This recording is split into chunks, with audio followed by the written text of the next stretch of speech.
Hi, I'm Jürgen Strauss from InnovaBuzz, and welcome to episode number 19 of the InnovaBuzz podcast, the podcast designed to help smart business owners with an interest in innovation and the Internet of Things become even more innovative. Now, on today's podcast, our guest is John Bellamy, who's one of the founding partners of the Heart-Centered Moneymakers. John's an absolute dynamo, as we're going to see on the interview. He's an entrepreneur with a passion for helping other business owners get crystal clear about their vision, their purpose, their strengths, and the greatest contributions that they can make to their clients. We talk today a lot about making a difference in the world, about leaving a legacy, and there's a very long discussion about work-life balance, which is really interesting. John even shares his plan for establishing an office on the moon. That's right, on the moon. You'll have to listen to the interview to find out more about that one. The podcast today, as always, is sponsored by InnovaBuzz, where we help smart, innovative business owners save time and money and grow their business by making their websites achieve more. Now, of course, at InnovaBuzz, we do a lot more than just build websites. We provide solutions to client needs and problems by leveraging the power of the internet in innovative ways.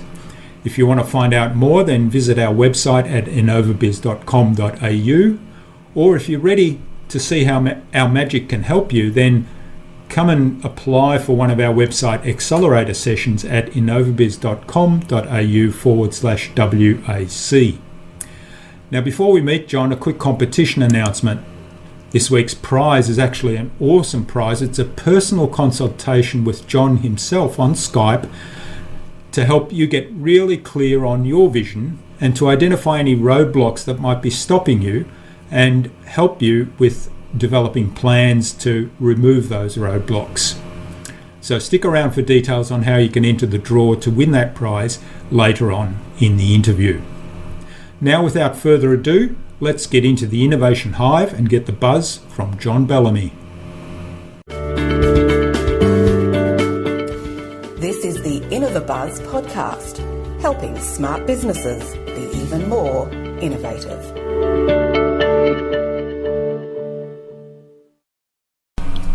Hi, I'm Jürgen Strauss from InnovaBuzz, and I'm really pleased to have here with me today on the InnovaBuzz podcast, all the way from Brisbane, up in the north of Australia, John Bellamy.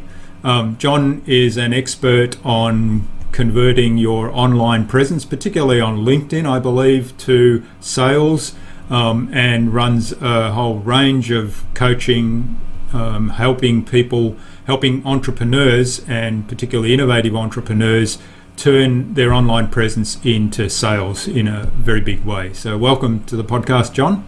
Thank you very much, Jürgen. Thanks for having me.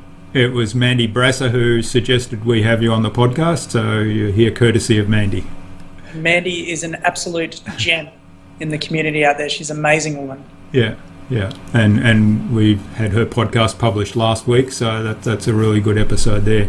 Now, before we hear more about John's story, just like to announce today's competition, and John's very kindly offered to donate a coaching session with him on Skype to help identify roadblocks in your business in taking the next steps of your vision. So, usually most of our audience have pretty ambitious growth visions, but sometimes you run in, often, I know from my own experience, you run into roadblocks, and John has offered to kind of have a coaching session with you to identify those roadblocks and help you put some action plans into place to overcome those.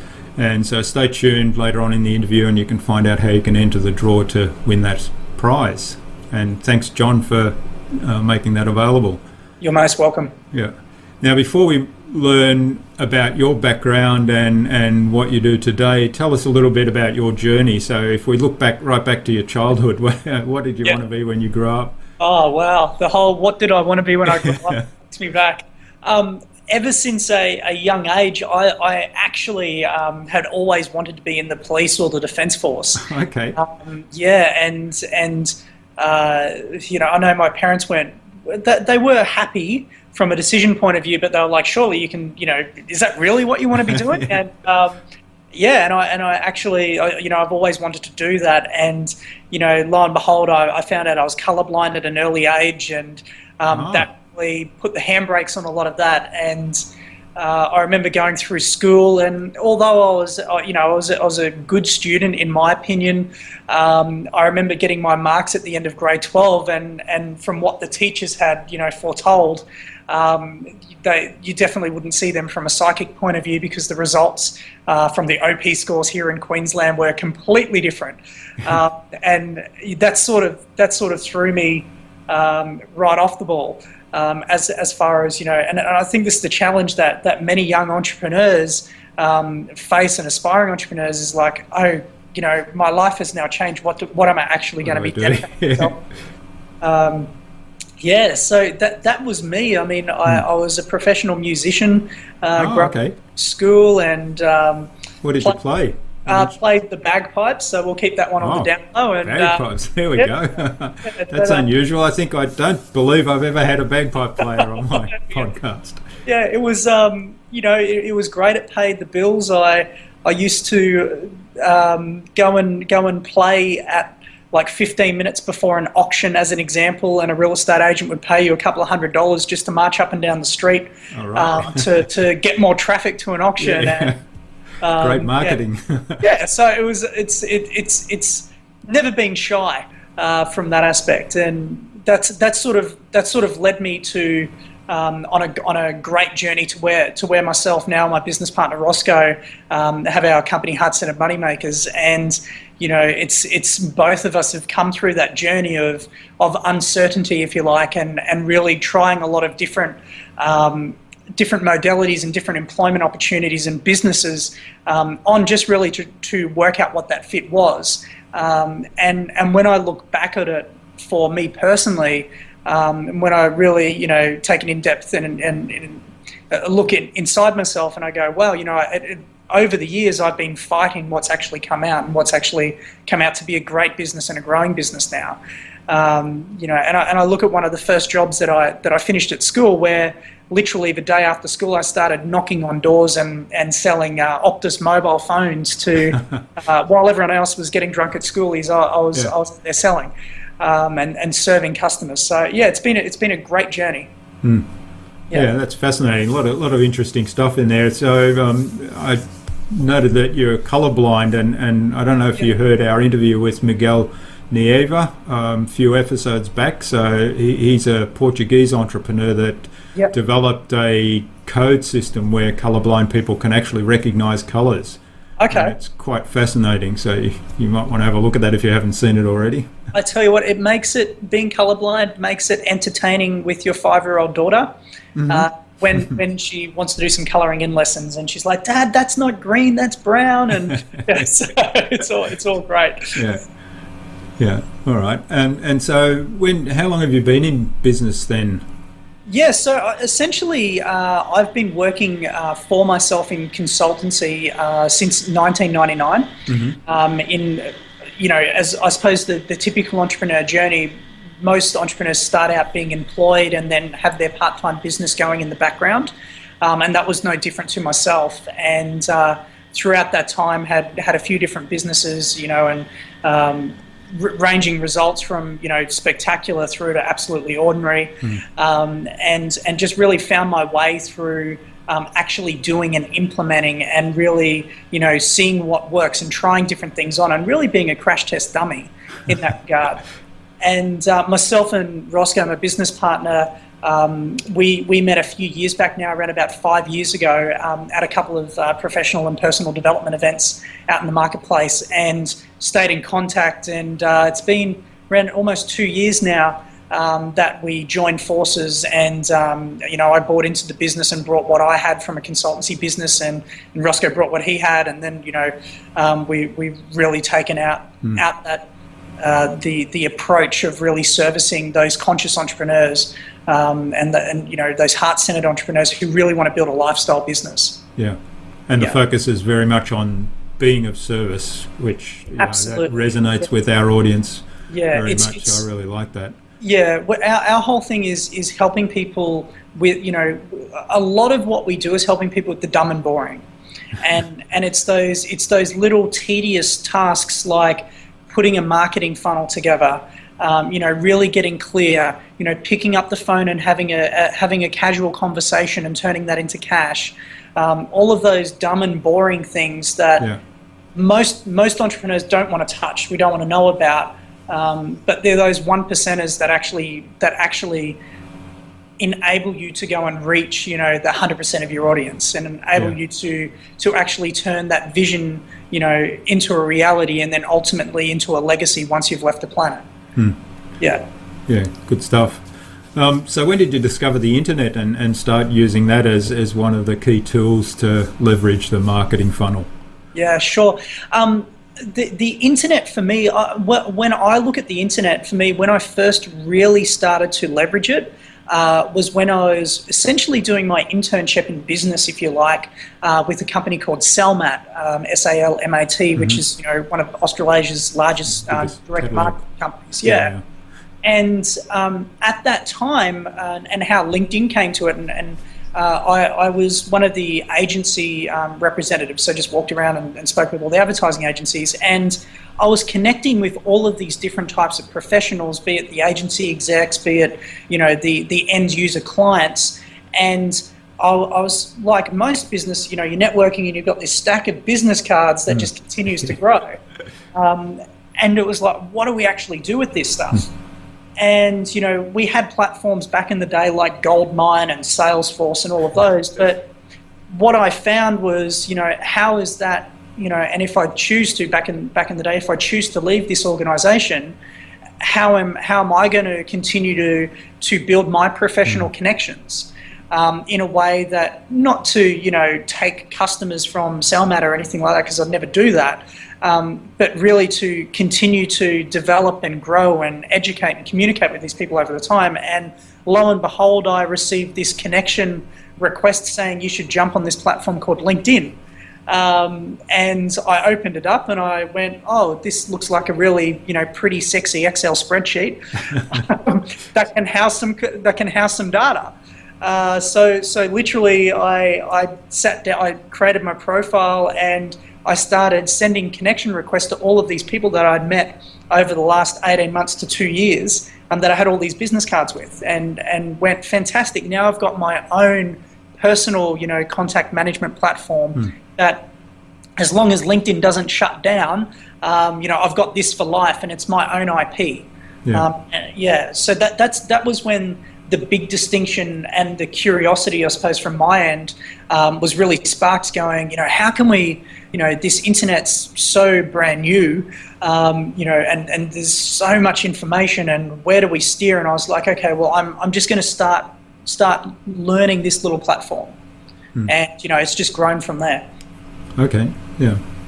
And so with what you do today, and together with your business partner, if somebody meets you for the first time at, say, a networking event, how do you describe what you do in kind of a short sentence? If they say, John, what do you do? Sure. It's a great question. Ultimately, we help heart-centered entrepreneurs to develop a lifestyle business that enables them to really fulfill their legacy. And the key on that phrase that we ask, that they go, so tell me, what does that mean? And we're marketers from a heart point of view, and from a true sense of the word, we just purely want to spark curiosity. And when we start to work with people, like I mentioned before, it's really helping them to conceptualize that vision that they actually have, really help them dream up and ultimately look at the legacy that they want to be leaving behind. And from that aspect, it's then the fundamentals come in behind, where we help them, to create, market, and then go and serve that audience in that, in whatever it is that they're doing. Primarily, they're coaches and consultants. It's funny, the range of clients that we work with, from like the intuitive healer right through to the high-end leadership consultant who's been working all over the globe, and just really helping them to break it right down and productize and servitize their business into finite streams that can be automated. Yeah. Yeah, that's great. I really like that on a lot of levels. It's kind of very succinct, and it's very, you talk about the heart, entrepreneurs with heart, and it kind of engenders that curiosity straight away. So like you say, immediately, what does that mean? Is the follow-up, which then gives you the ability to explain in more detail. Yeah. And I've been looking at various other podcasts and reading a lot of books and stuff recently, and looking at changing business model for our own company as well, in terms of taking services and making them more into products. And as I do that, and with all the reading, it sort of dawns on me really that basically everybody in business is not just a publisher, but also a coach in some respect. So that opens up a pretty big market for you. Yeah, absolutely. Absolutely. And I feel this is, this is where the world's going, and there's 7 billion plus of us now on the planet, and as they say, I think there's about another 2.5 billion people coming online over the next little while from the internet perspective, and they're all hungry for information, and now more than ever, in our opinion, now more than ever, has it been so true for you to actually get the results that you want out of life and out of business, and most importantly, the people that you want to go and share that with and work with. Now more than ever is it super important for every single one, aspiring entrepreneur out there to actually hone in on a niche. And I don't know what your thoughts are that on, Jürgen, but what we typically find out there is, a lot of the people that we speak to through speaking engagements, etc., they're absolutely petrified of honing in and saying, I work with accountants, or, I work with plumbers, and whatever they help them get. But it's, gone are the days of I help everybody get. That's right, yeah. Jack of all trades and master of none. Yeah. No, I absolutely agree with you. That's a really key point. And when we build websites, one of the things I start with right at the beginning is say, well, who's your audience? Who are we talking to on the website? Because that's really important to the website success. And it's counterintuitive. Most people think, if I narrow down on this niche, I'm losing all these other opportunities. And I try to explain to them, well, no, you're not. You're kind of talking to that one audience, and they're going to identify with you really well, and you're going to maximize your chances of getting business from that audience because they can see how you can help them.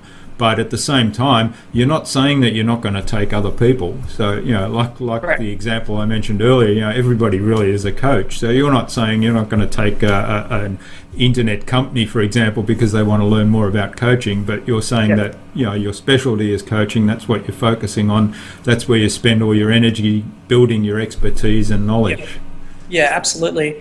I mean, for me personally, I just, like, what really makes my heart sing in that way is, seeing somebody actually get laser focused and go and just be so laser focused on serving one market and putting their marketing strategy, having those sales conversations with people and helping people to buy, not shoving product down their throat, and for them, getting their first sale across the line, which might only be a couple of $100. Yeah. But for me, when they do that, and they often reach out and they go, "Oh my God, John, I just got my first sale. It was $297," as an example. But it for them, it's that self-proof. Like, they actually prove it to themselves, and if they go about that, doing it, every single day, just out there from a serving mentality of, who am I going to serve next from a customer point of view? Who am I going to reach out to? Is it on stage? Is it online? Is it face to face? Are we using platforms like Skype? And just having having that influence on a consistent basis. To me, that's the thing that I love seeing, because it shows that they're standing up for what they believe in, and most importantly, they're standing behind their own actions and their words and the change that they want to make in the world, and actually going out there and implementing. They're taking the actions, they're getting inspired, and they're taking daily actions, opposed to just talking about stuff and not implementing. So, yeah. And some of that is the entrepreneur with heart, isn't it? It's the passion to actually let that show and take the action and take some risks. So. Yeah, and they need to be, like to be proud of it. To be proud of the change that they're actually implementing, and it's okay. Like, we're talking about all the rosy stuff right now, and it's okay. Like, you're going to offend people. Your marketing, your message is going to offend people, and that's okay. They're just not a fit right now.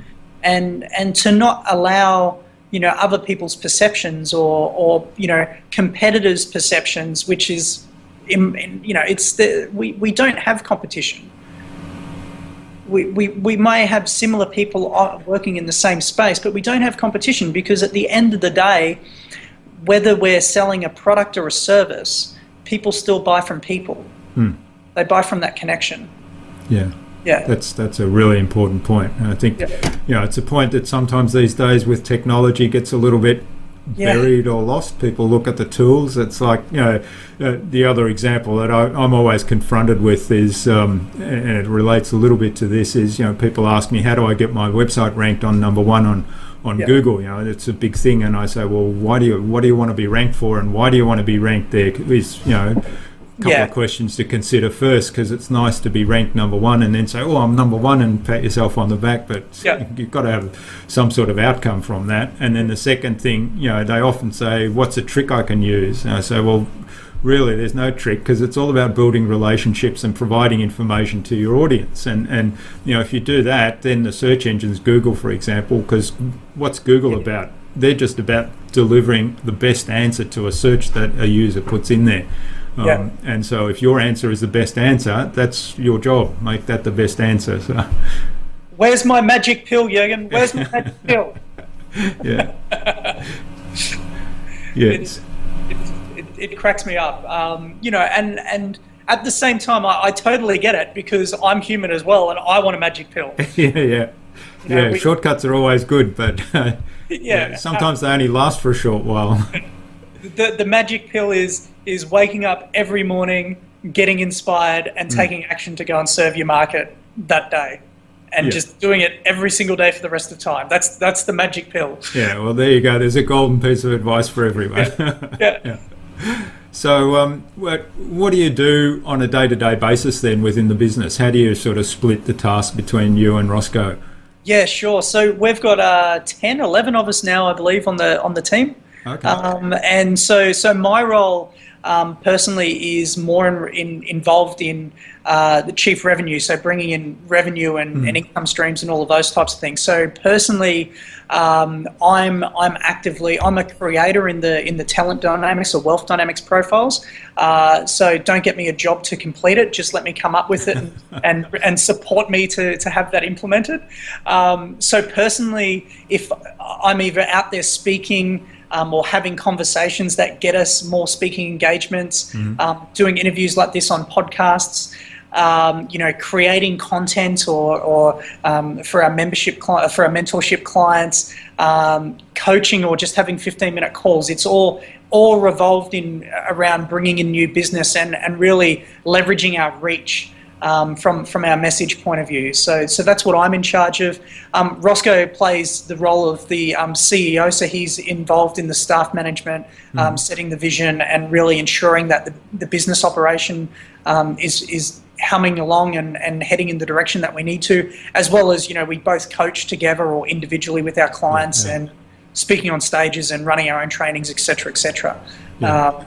So, I mean, I'm very, very thankful that we've got an amazing team behind us who really love what they do, and they all bring their own unique gifts and skill sets to the business. And we're all about, surrounding ourselves with specialists who we can bring on, at different capacities from times and hours, but bring them on into the business where they actually get excited to go and work in their true genius. Whether that be animating videos or, sending connection requests on LinkedIn, as an example. We've got different skills for different roles in the business. So we've I've got a background in recruitment as well, and learning from, I suppose, those lessons in the past of getting one person to do the jack of all trades it's not nowhere near as effective, nowhere near as efficient. And quite frankly, when you look at it purely from the eyes of a business perspective, it's a terrible return on investment. If you've got somebody trying to do everything. Whereas if you shape your business and create your business in a way that you can empower people to do, like what I said, to do what they actually love, they enjoy coming to work and they're inspired daily. And the team dynamics is amazing from that aspect. Yeah, I was reading a fascinating post earlier this week from, I can't recall his name, but he's one of the founders of WP Engine, one of the big managed hosting companies for WordPress. Yep. And he was taking the line of you should be hiring people that are better than yourself. You should always, and then their job is to hire people that are better than them, so that you've always, you're always upskilling. But and he's talking about exactly what you're saying, hiring specialists and passionate about one area, but really upskilling the organisation. And so he said it's not just about delegating, it's about actually improving the skill and making yourself redundant, essentially. Yeah, ultimately. I remember it was a few years back now, Richard Branson was out here in Brisbane for the Asia Pacific City Summit, I believe it was. And he had the question posed to him, how do you believe the world's leaders could reduce the unemployment rate across the globe? And his viewpoint on it was like, companies nowadays and moving into the future need to be open and need to be open to having flexible staffing relationships. And that's like, he goes, take for example, the mum who's got the couple of kids at home and she wants to work and she's got some great skills and initiatives and ideas to bring to the table, and she wants to work within a container that suits her. So how can we as business owners and leaders really look at those talents and those skill sets and bring them in? And even though they may only be working in the business for 10 hours, how can we, 10 hours a week, how can we ensure that the work that they're doing is not only inspiring for them, it's not only, helping us as a business get what we want, but ultimately it's providing a win for our client. Yeah. And that's the approach that we've harnessed here at Hudson & Moneymakers, is really looking at the strengths and the capabilities and looking for ways to bring people onto the team that's going to work for everybody involved. Yeah. That's really excellent advice, and it kind of reminds me a little bit, thinking back into my corporate life years ago. I guess back in the early 1990s, some of the big corporations started talking about the triple bottom line, which is essentially that kind of thing, talking about the win-win-win in terms of employees, the company, and its customers, as well, and the community was in there somewhere as well. But it kind of, as so many things in big corporations, though, it kind of went into the bottomless pit of catchphrases. Yeah, we're going to do this. So what is there something that you worry about? Is there something that keeps you awake at night, apart from your kids, perhaps? Yeah, sure. The thing for me is, and what really breaks my heart the most is like, if I wake up and I'm all about, how much influence from this is internal perspective, how much influence have I had? Have I given enough? Have I, essentially has the message that myself and Roscoe have been creating through Hudson and Moneymakers, has that hit enough people? Have we served enough people? That they're the personal things that continues to drive me and wakes me up in the middle of the night. On top of that, so that's very egotistical. How am I achieving all of this greatness in the world? And at the same time, it's because I actually care. I do deeply care, and it breaks my heart seeing just people out there in the world who have got amazing gifts and talents, and because of their upbringing that they've had, or the environments that they surround themselves with right now, or a learning difficulty, or just the rubbish that their friends and family put on them constantly, they don't back themselves, and they don't allow themselves to, to stand up and say, you know what, this is my life. I'm here, and I'm going to go and take control. And you know what, I'm probably going to fail, and I'm probably going to make heaps of mistakes along the way, and I may lose everything, but I've got to give it a crack, and I've got to go and give it a go. Yeah. And it's something that breaks my heart when people don't back themselves to go and do that, because it's sort of like, well, why are you here then? And it is. Yeah. It is sad sometimes when you see people kind of take a really safe path, or not even take a path at all. What's even worse? Perhaps. And it's not. It doesn't need to be around going and starting their own business. Like personally, I believe going and starting your own business or buying a business and being in that business ownership.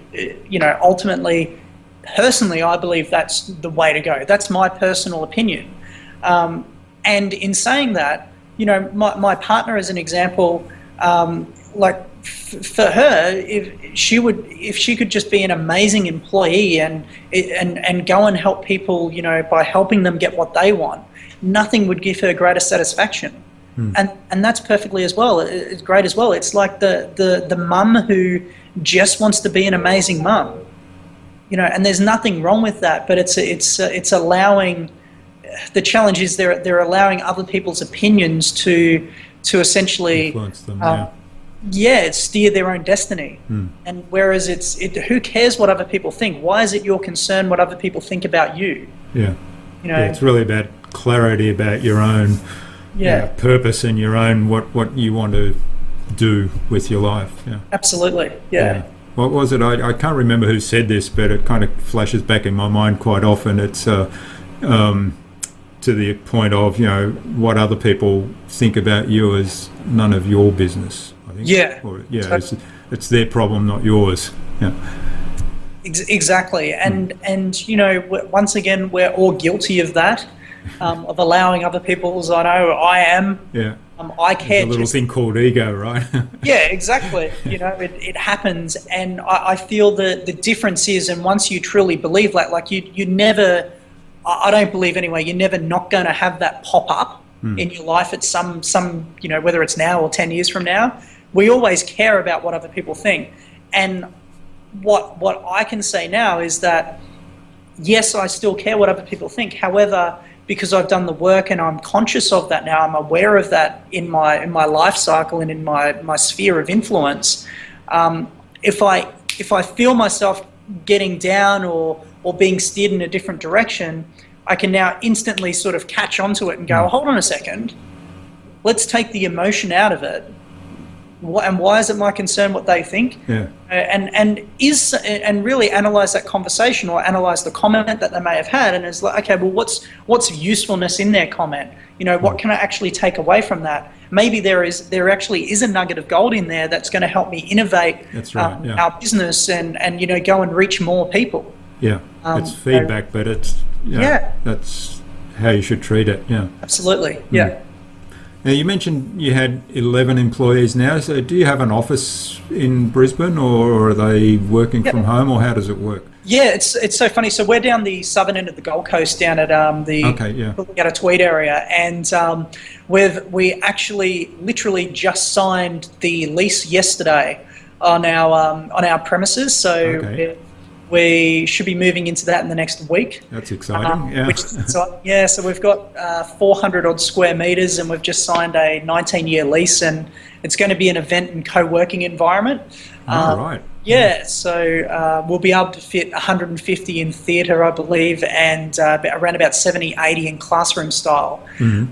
Which is great because a lot of the trainings that we run are quite in the implementation. So it's like essentially bring your laptop and let's create your LinkedIn profile, or all of those types of things. So it's great. So everybody in the team, we have a mixture of local staff and the rest of our global team.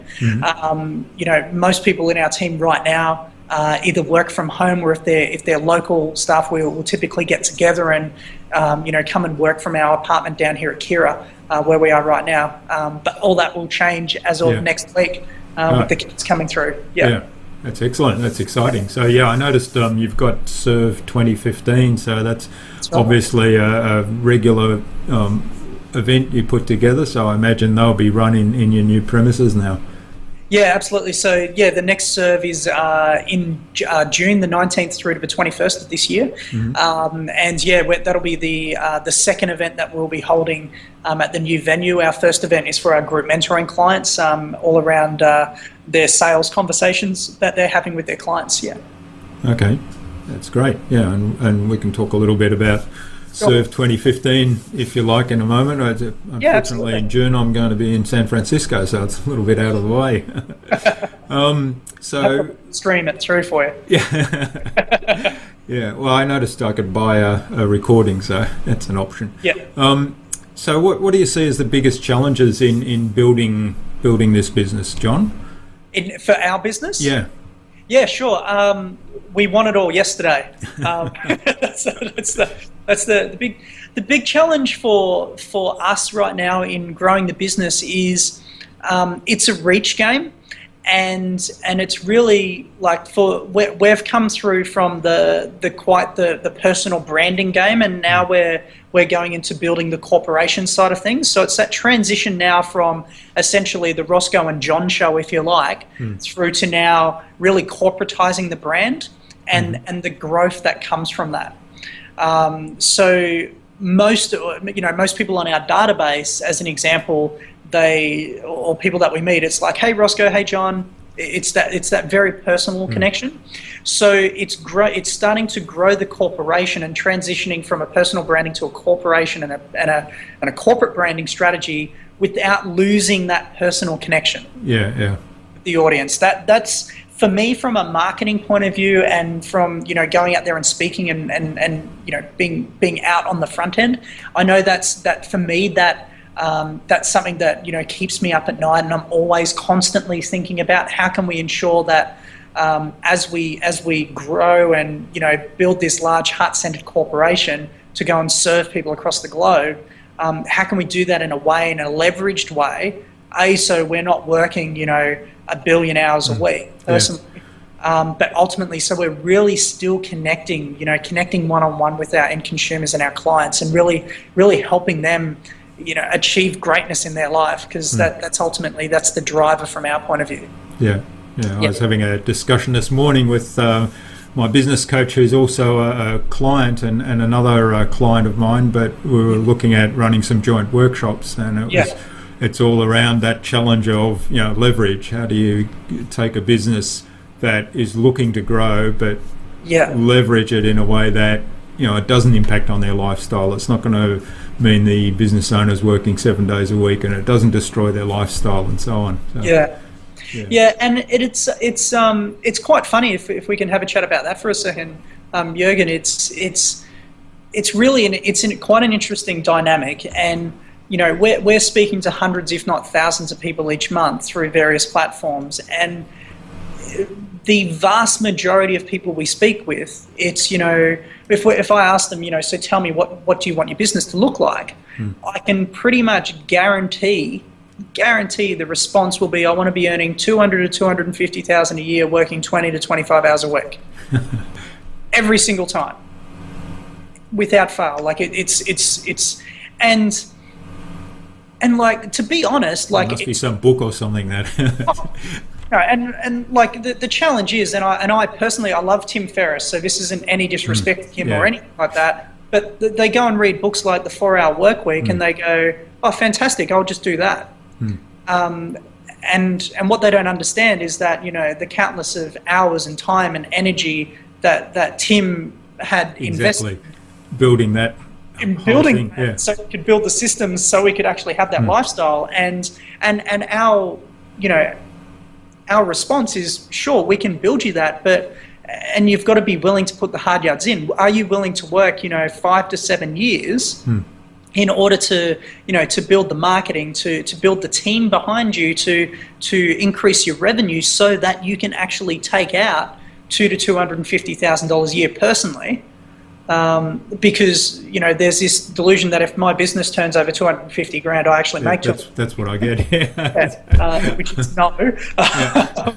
So, and it's funny, and it's funny in a way because, like, I sit there and once again, I say funny, and I don't mean any disrespect to anybody out there, but it's funny because I've gone through that personally myself. And I look back on that now and I go, oh, you were so naive. And it's just purely because you don't know what you don't know. Yeah. And so people feel that that's what business is. You know, I've been a great employee, so I'm going to start a business now. No. No, don't do that. That's right. Yeah. And what I mean, I've been through the same cycle, and I read Tim Ferriss's book early on, but I guess in some ways I saw the 4-hour work week title as a bit of a euphemism, as kind of, okay, that's, it's all about systems and processes and delegating and building a structure and an environment where all these things can happen and start to be automated. But the concept of, okay, I'm going to work 4 hours and that's going to sustain my lifestyle, I think was probably more what do you call it, a euphemism or something that he used to capture attention. Yeah, it was a great marketing piece. Like, don't get me wrong, the book is actually sound. The book is an amazing book. It is, yeah. And there is a lot to learn from that. And this would be my recommendation for people who are reading that book or who have got that ideal or want to build that business. Because is it possible? Absolutely, it's possible. There's hundreds of thousands of entrepreneurs around the world, if not millions, looking for that type of lifestyle and that business. So my recommendation would be, and take it or leave it, implement it or not, that's up to you. My recommendation would be, if you look at that 4-hour work week, instead of looking at all I'm going to do is work for 4 hours, maybe take the 4-hour component and go, all right, for 4 hours a week, and chunk that up into sprints throughout the week, I'm going to work on building my business system. Yeah. So for 4 hours every single week, I am dedicated to building a business system that's going to leverage me out of the business, that's going to employ more people in order to help me go and achieve what I want to achieve. And if that's getting out on all the stages across the world and speaking, or traveling, or just spending more time with the kids at home, that's great. But allocate that time to building the systems, and most importantly, sustainable systems. Yeah. Which is like the Gerber philosophy, isn't it? Because you can be the greatest baker in the world or have the greatest cake recipes, I think. But taking that to the next level. And becoming an entrepreneur and actually scaling that, you need those systems in place. Yeah, and maybe perhaps like consider this for a moment as an idea, is from an aspiring heart-centered entrepreneur point of view. Whenever you're looking at creating a marketing strategy or writing a piece of copy, or sending an email to gain a speaking engagement, or crafting a direct mail piece, or creating an event, like whatever it might be in your business, consider, for a moment, the possibilities that lie behind that of what task am I actually doing right now in business? Can I actually leverage this? And can I leverage this by creating a framework or a system that's going to enable me to get somebody else to do this job who's an absolute genius in that sometime down the track? Yep. And that type of thinking is what I personally believe, Roscoe and myself have, we've really come from that standpoint ever since we've come together. Like, we did it differently in our own businesses, but ever since we came together and created this Heart-Centered Moneymakers movement, is really, any type of task that we can do in our business. We're constantly going, is this something that we can systemize? Is this something we can systemize? Is this something that we can create a framework behind and have one of our team, one of the global team to manage this for us? Or, and it could be, simple things from an email response. That's right. Yeah. I mean, I naturally tend towards that anyway, because I always made lists. And part of that was, I guess I'm pretty forgetful because I'm a high-level thinker. I don't get into the details. So when I'm doing something, sort of going through the details, I need a list to work through. So once I've done it once, if I haven't made a list at that time, next time I come back to it, I'll think, I've done this before, but damn, I still can't remember exactly how to do it. So I'm disciplined, I'll always make a list. And those lists form the basis for the process for doing that. So even really little simple things like sending out an email and following up on an email and so on, I'll have lists for that. And I give that to my team and I say, now, tell me where the gaps are in that, because that list is enough for me now to go and do that task. You tell me what else you need by way of explanation to actually now do that task, and make some suggestions as to what might be better in terms of doing that task. And so that forms the basis for the whole process. Yeah, absolutely. It's sort of like, if we talk about email marketing for a second, the days of sending a newsletter style email, once a month or once a quarter, and then the phone's going to ring off the hook. They're dead and buried. They're gone. Yeah. It just doesn't work anymore. It doesn't happen. Well, how many? I think I get about 500 emails a day. Yeah, I'm like, sorry, who are you again? Yeah. If you're speaking to me once every 90 days, it just doesn't work. And then if we loop that back into the sales process side of things, we all know, and if we don't, we all do now, that 80+% of sales are actually made, they're actually converted after the 12th touch point. But yet 96% of people don't make it past that initial conversation. Yeah. So, no wonder... they didn't buy the first time, so I moved on. No wonder the failure rate's so high in businesses, because they're simply not following up. That's great advice, yeah.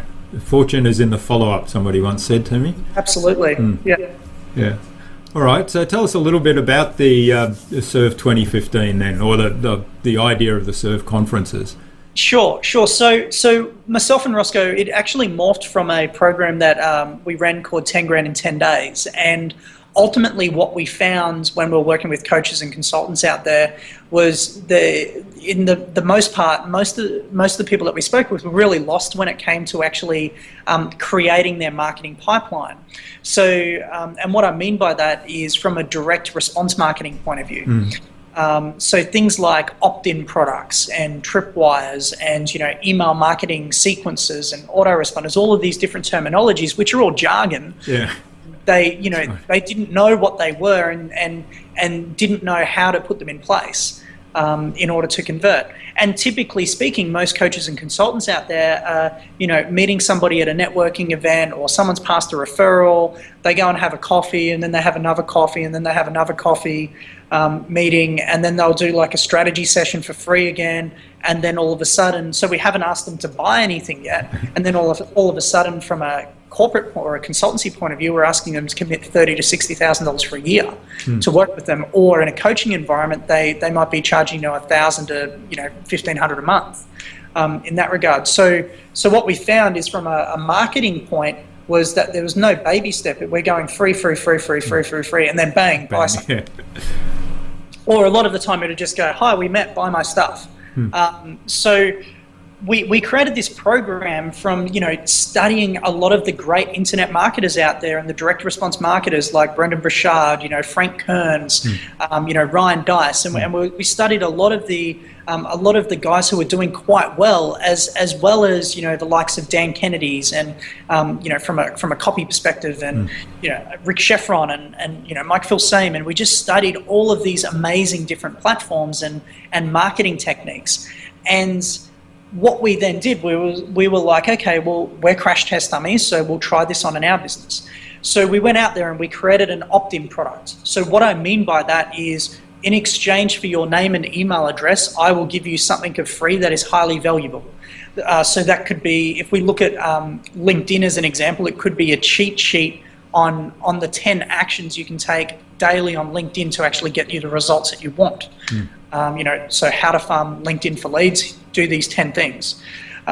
So we would go, here's a one-page website, it's got a headline, these are the reasons why you want to opt in, give me your details, and then let me email that to you. And then the very next page that they would see is like, hey, you've obviously downloaded this tool, so you've got an interest, something has sparked some curiosity in you. While you're here, why don't we jump on the phone together and just have a conversation? and see if we can help you. Let me give you some value, and then if we're a fit, great, I'll offer you a way that we can continue to work together. So that's a tripwire. So what we did with Serve, I'm giving you the whole convoluted way right now, is essentially we help coaches and consultants to build a marketing pipeline so that they can go and serve more customers.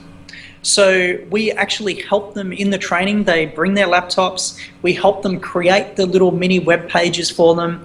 We help them create the email marketing sequences that go behind that, and then we show them how to go and put people into those funnels through Facebook, through LinkedIn, through speaking, networking. Ultimately, we help them build a cash register and then show them how to ring the till. Right? That's what we're doing. Yeah. So it's the whole system, it's through the until system it gets to their what did we say, $16,000 product or whatever. Absolutely, yeah. So where we specifically look at from Surf 2015 is building their one-on-one customers, and this is actually an interesting point. Once again, we're speaking to all of these people out there, and every entrepreneur wants to go straight to the end product, which is the most leverage, which is selling products, and that's great, and we encourage that, but not in that order. Yeah, that's right. Because we need to, our whole job as coaches and mentors when we're working with both our group and our private mentoring clients is to provide them with a safe environment for them to succeed. So they need to succeed safely. And we're all about consistent compounding results, like a Warren Buffett method. You don't become a billionaire overnight. It's by consistent compounding results day after day, week after week, month after month, year after year. And from a Serve point of view, we need to have a consistent baseline of one-on-one customers that you're working with. And that might be, as an example, you may hold 8 coaching clients personally. You might only want to work with 8 people individually at any given time in your business. And once we've got a solid foundation there, that's where we'll start to introduce a group level, which will obviously may be a little bit cheaper, so a little bit more accessible, and so you can work in a one-to-many environment. And then from that, we utilize all of this knowledge and skills and expertise that we have, and then we go and create a product. And that might be a membership site or a specific product around, LinkedIn or building marketing funnels, or whatever it might be out there that you can go and sell. So it's really getting that model right from that aspect. Now, you've gone into a lot of detail there. It's really fascinating, and it's actually great advice. If somebody wants to take that and run with it, they've probably got enough information there to get underway. But I encourage you to have a look, and we'll post a link underneath the video, certainly, to the Serve 2015 page, and you can find out a lot more about it and maybe even register. I believe in fact, I know that the Gold Coast in June in Australia is a really nice place to be. Beautiful. Beautiful. All right. So how do you keep balanced? How do you kind of stay balanced and get that work-life balance? What do you do when you're not working? It's the old work-life balance myth. So personally, my personal opinion is if you're inspired and you believe in what you're doing, it's just go and do that. Now, in saying that, yes, so I'm separated, myself and my ex-wife. We've got a beautiful daughter together. People can call me the Army Reserve dad. One weekend, 2 weekends a month, and a week every other quarter. In that regard, and it's that works for me. It's the work-life balance thing. It's not an easy conversation to have with people. And rightly or wrongly, I don't care if you want to dedicate your entire life to working 7 days a week and doing that. That's fine. If that's what works for you, awesome. What I would recommend doing is really having a look at your values and doing a values determination process. And some great people who and this is where I learned it from, was Dr. John DeMartini. One of his great books is How to Make One Hell of a Profit and Still Go to Heaven, and another one is The Values Factor, I believe it is, if I'm not incorrect in the pronunciation of that title of the book. And it's something that you need to actually spend some time and really have some critical thinking time around, well, what do you actually want for your personal life, what do you actually want for your business life? What do you want for your family? What do you want from a wealth point of view, a health point of view, a spiritual point of view? And then really deciding what's important for you in that aspect. And as an example, Jürgen, just over the weekend, I had my mental health day on Sunday. And what that meant was myself and my partner, Natalie, she did her own thing and I did my own thing. And I spent that time just working on my personal goals for the next 5 years and personally what I wanted to go and achieve. And the three things that it came away from for me personally was, wealth creation, so savings. The second one was, where do I want to travel each year? And the third one was on how many times a week am I going to be speaking? And that inspires me from that regard. So it's one of those things that it's so, it's such an individual decision. And it goes back to, I want to earn 250 grand working 20 hours a week scenario. For most people, they say that. Yeah. What they actually want, they don't actually know. And I believe that's why they say that, because they haven't actually invested the time or haven't allowed themselves to just consider what's possible and what's really inspiring for them. Yeah, a good question is, what are you going to do with the rest of the time? Because 20 hours isn't all that much in the big scheme of things. Yeah, and I'll share this with you. I remember when I was in the recruitment business, I was lucky enough to work in a global recruitment role with Drake International, and you guys can check them out. They're one of the largest recruitment companies in the world, and I was so grateful and lucky enough to report directly through to Bill Pollock, who's the founder and owner of Drake. And, this is a guy now who's 80 odd. And, I haven't spoken to him for about 18 months now, but when we used to work together, like he would work 7 days a week and he'd work 10 a.m. till 7 p.m. every day. And it was his life's mission. And it wasn't about, oh, I need to make billions and billions of dollars. It was like, no, we've got a real gift, and we've got we've got this whole focus and this whole service to humanity to ensure that the right people are in the right jobs, to help not only them build, and grow as an individual, but to help the organisations get what they need and the consumers. And I remember when I resigned, Bill rang me up, and this just goes to show what an amazing leader and gentleman this guy is. Bill rang me up personally and said, John, I've just received your letter of resignation via email and I'm not accepting it yet. My assistant's booked you a flight. You'll get that data in the next 30 minutes, but you're coming down to Melbourne tomorrow and you're spending the Easter weekend with me, and I want you to sit down with me and tell me how we can improve our company and what's wrong with it. And I was just, blown away. And this is, talk about work-life balance. Like this, it was perfect for him. It was a synergy.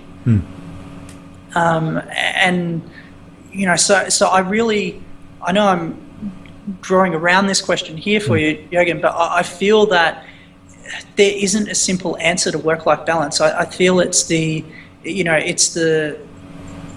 holy grail that everybody's after, but no one can actually articulate what it is. And the reason no one can articulate what it actually is because there's 7 billion plus people on the planet, and our individual minds and ideals of what an ideal work-life balance is are probably all completely different. Oh yeah, absolutely, yeah. Yeah. So I was just thinking, that it is a very personal thing, and it's fascinating. It's fascinating for me to hear what other people do, outside of work. Because learning about you playing bagpipes, for instance, is in some time now. Yeah, but it's like, I don't think I know anybody else who plays bagpipes, so that's fascinating. But my business coach again, she sort of starts all businesses and says, all entrepreneurs, and says, what does your ideal day look like? Yeah. And basically says, what do you want to spend your day doing?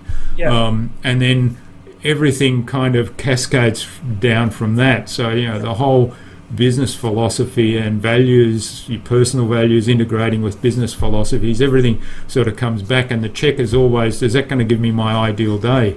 So, absolutely. Yeah. Yeah, absolutely. I mean, for me, like chill out time, if you like, or rejuvenating time is going for a walk on the beach. Lucky enough that, we live across the road from the beach, which is great. Going for a run, or just going to the movies. And, we went and watched The Avengers the other night, which was a great movie. And, but other than that, bit of an escape from reality. It's sort of, if I'm not on stage speaking to an audience, or having great conversations like this with yourself, Jürgen, or coaching our clients, I want to be spending time on my personal vision, and really dreaming up large and imagining what's possible from my own personal perspective and the business perspective. And other than that, spending time with my beautiful daughter Hannah and my partner. So it's just it's such an each to their own thing. But and don't get me wrong, it's imperative. Like people, it's one of those things that they must go and invest the time in actually uncovering what it actually is that they want. That's right. It comes back a little bit to what you were talking about earlier about don't do things that other people are pushing you into just because that's their expectation. Be sure about what you want yourself. Yeah, it's the whole grass is greener. Let's do that. I've done that. It doesn't work. You lose money. The grass is greener bit reminds me. You'll know of Tom O'Toole, the founder of the Beechworth Bakery, who he does all these fascinating speeches and that. He's a great speaker. And one of the things he says, a lot of people think the grass is greener on the other side, but that's often where the sewage comes out. I think Gary Vaynerchuk, he had his video on. I'm not sure if you've seen this the last week, and he was saying, for every one Instagram, there's 5,000 Insta shits that are out there. So, same sort of message. Pick your mark. All right, well, that's great, John. Now, let's move on to our the buzz, as I call it, which is our innovation round. So it's a series of 6 questions that, we're looking for kind of a quick answer, and hopefully it'll be something that inspires our audience and helps them on their journey to, finding their vision or work-life balance or whatever.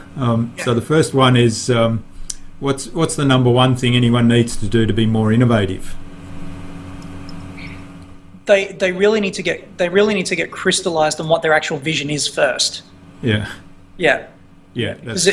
until they're clear on what they actually want their business and their life to look like, we're just going to, what are we actually innovating? That's right. It gets confused for doesn't know what he's doing. Absolutely. That's great advice. What's the best thing you've done to develop new ideas? Actually allocated time. So actually allocated in my diary critical thinking time.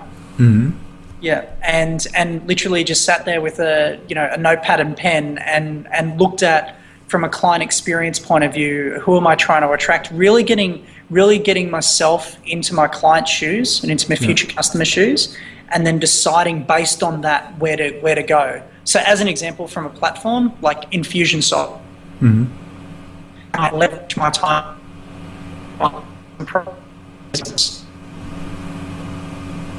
We're getting a bit of a break up there. Hopefully,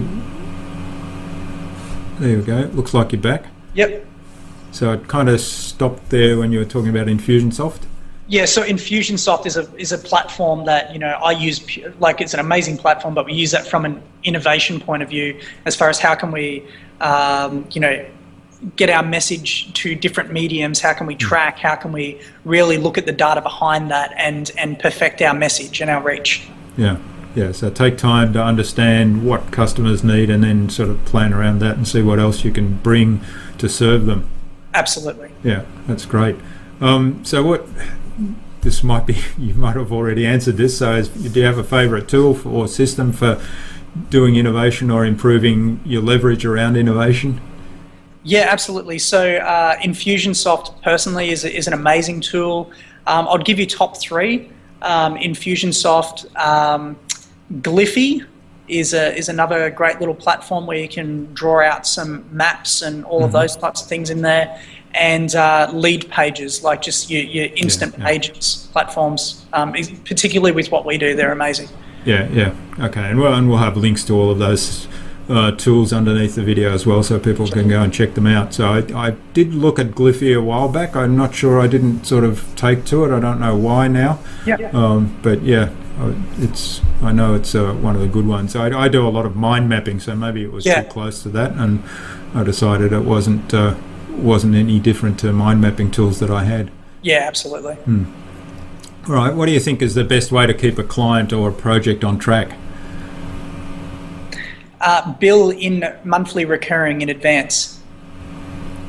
And so that's because you're not having to constantly resell. That's the number one mistake most coaches and consultants make, is they bill hourly opposed to monthly in advance.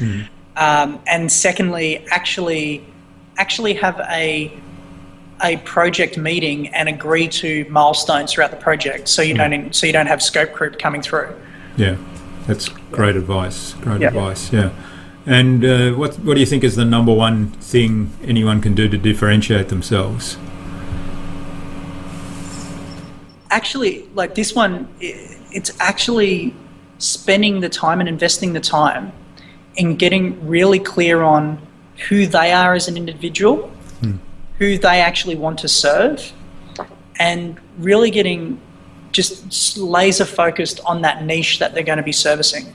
If they just did that, if all they did was just invest the time and got clear on that, they would differentiate themselves massively in the market. Yeah, that's great advice. I heard someone say this morning, I was listening to a podcast in the car, and they said, you can differentiate yourself just by being yourself, because there's so many others of coaches or whatever around, but there's nobody like you. And if there's a match personal, well then you're different, clearly. Yeah, absolutely. Yeah, so that's great advice. So what's the future then for you and for your business there? Sure. So our aim is to build and grow down the commercial real estate route, and the whole aim there is to provide co-educational centres where we can obviously deliver our training and create those heart-centred communities where people can come together and build and grow their business and build and have that impact on humanity that they'd like to have. And it's end game for us is 50 centres throughout the world. For that right now, that's our aim over our lifetime, myself and Roscoe. And ultimate vision is to essentially have one of our centres on the moon. That's and we're dead serious about that. It's we actually want to have a centre on the moon where people can actually look back on Earth and get perspective of where they are. All right. Well, I don't think that that might go up there with my head in a bucket with fluid in it or something like that. But that happens. But that's a driving force behind what we do. If that's 5,000 years from now that it actually happens, well, so be it. Well, they are shortlisting candidates for the first human mission or human settlement on Mars. So I don't know if you've put a name in for that. It is a one-way mission, though. Apparently, they said. One-way, All right. So. Let's get on to our competition then today. So as I mentioned earlier, John has very kindly offered a personal consultation with him on Skype to help you address some of the things we've been talking about today. So getting really clear on your vision and looking at what roadblocks might be in place and helping you put some plans into place. So do you want to describe that some more, and then let the audience know what you want them to do, what you want them to comment on underneath the video to be in the draw for that prize? Yeah, sure. So for me, like this is really about you. It's got nothing to do with me in this regard. And ultimately, where I feel we can be of best service to you as a starting point, and then decide if we want to continue working together is ultimately help you get clear on what it is that you actually want your business and your lifestyle to be. And once we're there, from there, what's it actually look like right now, and moving into the next aspects of the challenges and roadblocks that you're facing, and then finally the key takeaways from that aspect.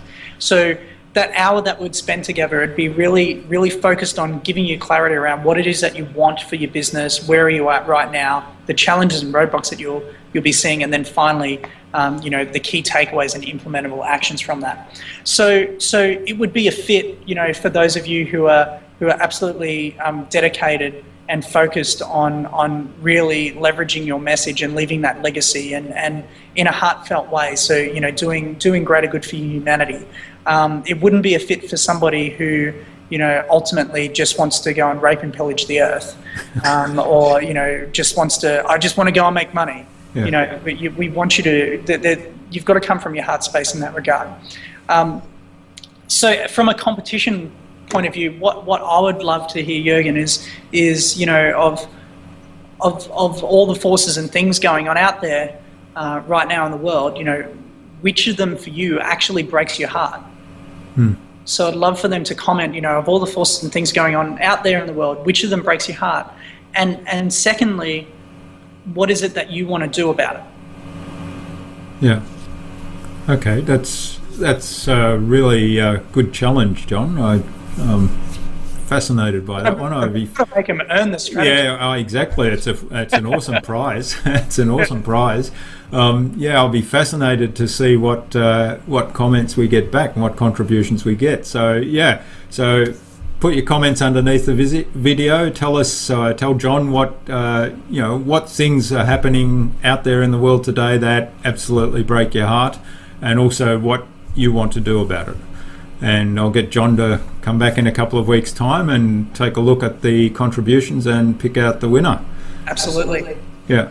Well, it's been great, John. Thanks. And finally, what's the number one piece of advice you'd give anyone that wants to be a leader in their field, particularly in the area of innovation, or stand out by being innovative in their particular area? Great question. So I feel that it's a couple of things. They would need to get absolutely massively clarity around what it is that they actually want to achieve first. So be that one thing. What is that one change that you want to go and innovate or have an impact on?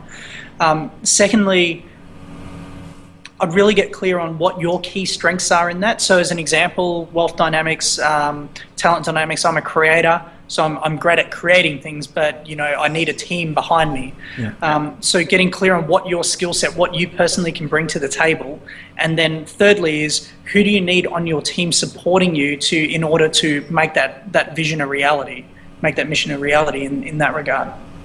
Okay, so 3 points. That's really good advice there. Yeah. So thanks a lot, John. It's been fascinating interview today. It's been, you clearly, you're coming from the part. You can feel that and see that in this interview, and it's been a pleasure to have you here. So where can people reach out to say thank you for all that you've shared with us today? Yeah, absolutely. So from today, if they want to go to HCMM, so Heart-Centered Moneymakers, so HCMM.today. .today, okay. .today, yeah. Why did you choose the .today domain? Yeah, sure. So that's our news portal. It's our platform where we're consistently adding blogs and content and all of those types of things. It's our news hub, if you like. All right, yeah. So HCMM.today. Okay, and we'll have that link underneath the video as well, so people can just click on it and link straight through. Fantastic. All right, and finally, who else would you like to see me interview on the podcast, and why?